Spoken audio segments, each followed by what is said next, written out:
Well, ito po hindi siya directed to particular individuals. So pag ito pong usapin ng West Philippine Sea, this involves the whole of the Filipino people. So lahat tayo bilang mamamayang Pilipino, iisa dapat ang puso natin pag-usapin ng West Philippine Sea. The West Philippine Sea issue is actually a unifying factor. No? It should be a unifying factor for all Filipinos.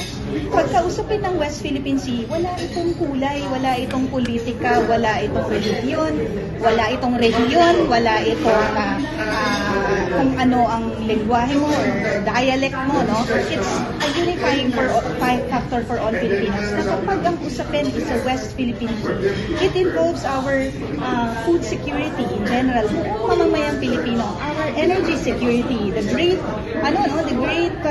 resources that we have in the West Philippine Sea. It involves our national security in general.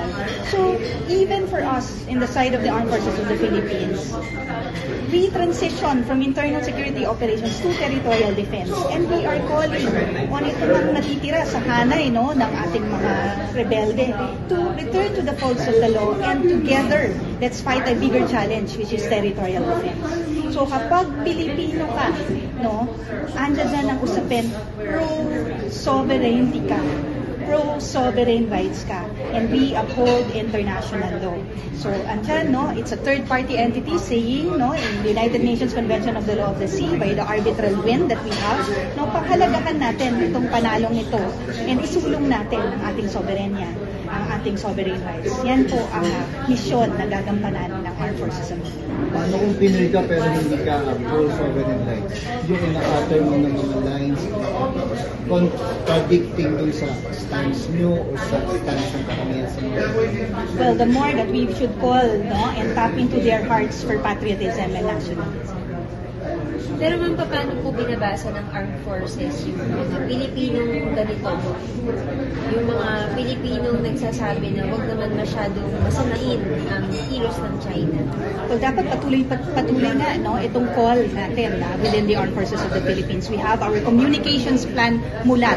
Mulat is awakening. Kailangan isingin natin sila and let us awaken them into our call, which is three-pronged ito, ang ating karagatan, ang ating karapatan, at ang ating kinabukasan. So we go around, we really give this narratives na para ma-awaken sila na ito talaga ang pinaglalaban natin dito. So three-pronged yan. We give them the narrative, yung historical narrative para alamin natin ang ating karagatan.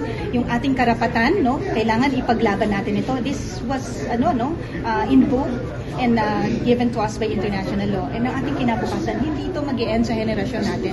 Ito ay kailangan makarating hanggang sa future generations natin. Sasaluhin pa ito ng ating saling lahi. Ma'am, last, kasama po ba sa unifying call na yung mga politiko na huwag na silang sumuporta sa mga joint explorations na ipinopropose ng China sa Pilipinas para medyo kumalma daw ang tensyon sa West Philippines?